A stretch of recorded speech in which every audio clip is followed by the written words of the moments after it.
Go. Yahoo! Hello, hello, hello mga masters and mga ka-G! Good morning, good morning, good morning, good morning po sa inyong lahat dyan sa Pilipinas at sa buong Asian countries at kung saan man kayong lupalop ng ating daigdig, ay hayaan niyo muna kami ni G. Nabatiin po kayo ng good morning, good noon, good afternoon, good evening, at good night na po sa mga ready nang matulog. Yan po, ay nagsisirkos-circos po kami ni G ngayon. Ay nako, nakasabit yung kanyang mga kuko sa aking damit. Ayan po si G. Alright, so anong balita po sa inyong lahat dyan? At welcome aboard sa ating G and Daddy Health and Lifestyle Tips. Ngayon po ay araw ng Sabado at bago po tayo mag-start ng ating health lecture, ay magpapasalamat muna ako sa inyong love and support. Dahil po kagabi ay ako po ang nag-host sa Team Puyaters, sa premiere promotion po ng Team Puyaters. So nakaabot din ako ng 4 hours and 45 minutes sa hosting. So maraming salamat po sa lahat na nagstay at sa lahat po na nandoon. At syempre hindi lang po ang naging successful po ang event dahil po ay maliban po syempre sa mga nag-premiere ay syempre nandun din po ang mga nag-support. So I hope na nag-enjoy din po kayo at yung inyong presensya po ay malaking tulong po sa amin. Syempre sa mga nag-premiere at sa mga members po ng Team Puyaters. So syempre uh, yung bahay kulitan nandyan din, part ng syempre ang Team Gapangan at Team One Love nandun din. Maraming salamat talaga sa inyong full love and support at sa iba't ibang mga teams na pumasok at iba't ibang mga friends natin na kumanta at tumambay talaga. Yan. So, ngayon po, ang i-lecture natin is about blood pressure. Okay, sino ba sa inyo dito yung may high blood pressure? Yung high blood, di ba, G? Kisali. Jay is gonna kiss daddy first, okay? This is the first kiss of G for this day. Okay? Kasi maaga pa ako kasi umalis kahapon sa clinic. Punta ako sa clinic kasi ako po nag-host. So, half day kami hindi nagkita talaga ng G natin.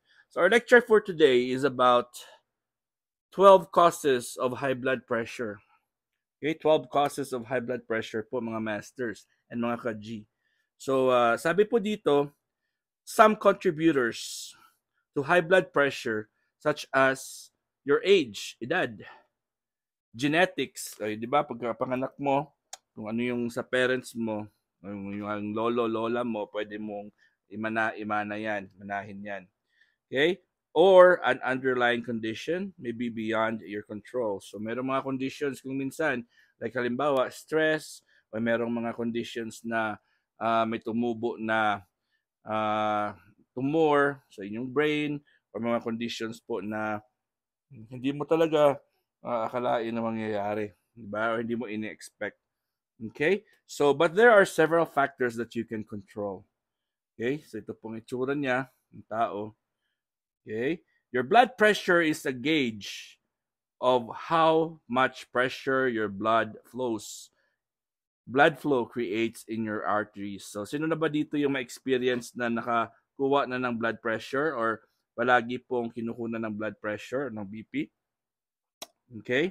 So, yun po ang ating marami tayong gadgets, iba't ibang mga klaseng gadgets. Meron ng manual at meron na pong merong manual at merong computerized or meron digital na mga blood pressure. Ngayon na mga blood pressure or sphygmomanometer or meron din ginagamit diyan na yung relo na mismo, di ba? May mga smartphones, ay smartwatches at iba mga smartphones. Ayun, mga technologies nila na pwede na makakuha ng blood pressure. Okay?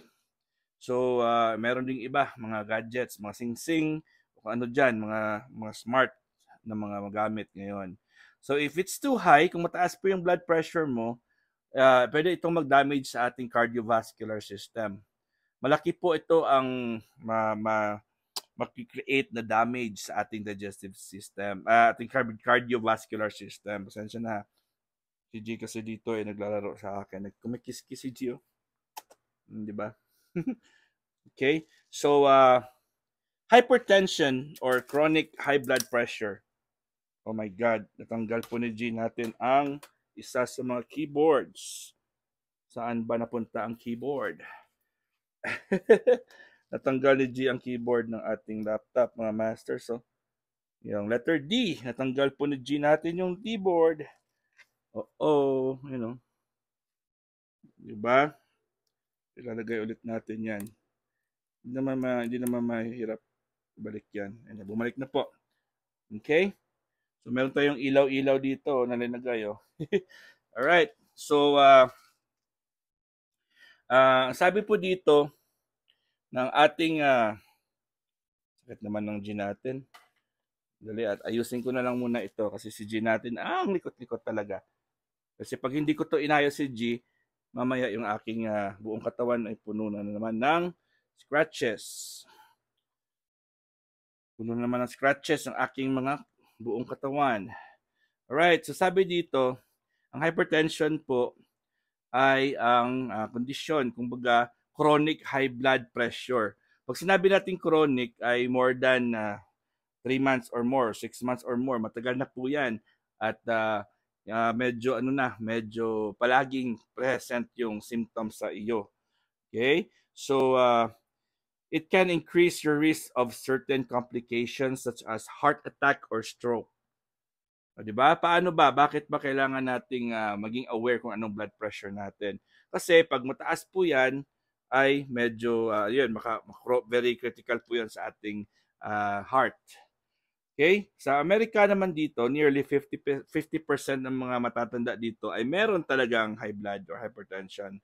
According to the Centers of Disease Control and Prevention or CDC, many have or marami pa ang meron. Pero ang meron iba ay hindi nila alam na meron po sila. Okay? So, do you know if you have high blood pressure? Alam niyo ba kung meron kayong blood pressure problem or wala? So for the American Heart Association or AHA 2017 guidelines, your blood pressure is in the normal range when it is less than 120 or over 80. Dapat po 120 over 80, dapat less than 120. So meron ka, halimbawa, meron ka 115 over 80, meron kang 119, basta below 120 ang sa taas at 80 ang sa baba. Okay? Into 1 or 2 stages of hypertension. So meron mmg, mmg. So yun ang unit niya. 120 over 80 mmg. So doctors consider anything above that are as elevated. So kung mataas po siya sa 120, mataas po siya sa 80, meron po yung mga basis ang mga doctors natin diyan. Okay? Anything above 130 over 80 falls into one of the 2 stages of hypertension. So may mga stages yung hypertension. So hypertension can be primary or secondary. Tandaan nyo may primary or may secondary po ang high blood pressure.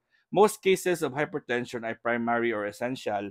That means there is no specific cause. Hindi po alam kung ano yung cause niyan as ang iyong hypertension. It is likely due to several factors, sa mga genetics, edad, lifestyle, at diet. So yun po yung mga causes ng primary. About 5 to 10% ng mga tao ay may high blood pressure have secondary hypertension. So ang iba ay may secondary hypertension, almost 5 to 10%. It's attribute to specific cause such as hypothyroidism. So meron na po silang iniindang, meron pong hypothyroidism yung kanyang thyroid, which means ay low ang kanilang metabolism. Okay? And it's likely due to several factors including mali na naman ang binasa ko. So you can often reverse secondary hypertension if you effectively treat the underlying conditions. So pwede mo siyang ayusin. Pag secondary hypertension lang, pwede mo talaga siyang ayusin. Okay? Pwede mo siyang i-control at pwede mo siyang i-prevent. Pero syempre, medical ang binabasa natin, medical Medical lang po itong binabasa natin. So mamaya may mga points din tayong ibibigay, Hindi ito paid advertisement, Okay? So read on to learn about the 12 and the most common causes of hypertension. So sabi dito, underlying conditions. So may mga underlying conditions po. Magiging series po ito for meantime, ang ating lecture, Okay, while most cases of hypertension are primary or several underlying health conditions can contribute to or cause secondary hypertension. Marami ang magkakakos talaga, magkakontribute para magkaroon tayo ng secondary hypertension. So, treating these conditions can often reverse hypertension. So, ayun, anong pwede nating i-control? Number one, elevated blood pressure. Okay? Number two, overweight or obesity. Number three, diabetes. Number four, chronic kidney disease. And number five, pregnancy. And number six, certain heart irregularities. So ito po sila ay pwede nating i-control. Okay? So discuss natin elevated blood pressure, overweight or obesity, diabetes, chronic kidney disease. Siyempre yun po, ang last is kidney. So, ayun po ay pwede po natin yan ma-avoid at makokontrol sa pamamagitan po ng mga binigay ko na lectures noon. Yung mga combined na mga lectures natin. Alam niyo naman po, di ba, bang eating slow, you have to chew your food really, really, really, really, really, really well. Okay? Of course, kailangan balance po yung meals natin. Half of the plate should be made of more vegetables than fruits, and the other side is more dark grains than proteins. And syempre, matulog tayo sa exact time. Na-lecture ko lahat yun. Connected talaga yun ang lahat sa lahat ng mga ini-explain dito na sinasabi ko kanina. Connected po yan mga masters. Kaya as we go along, siguro bukas, continue natin ito. At ayun po, very important talaga natin malaman kung ano yung cause. Kung bakit meron tayong ganyan. So, basically, they're caused by a lot of factors. So, yun po, ang mga solution na bigay ko na last time. Ngayon po ay mag-identify na lang tayo. Again, this is your one and only Master Worm. Maraming salamat po, NG. God is great. Yahoo!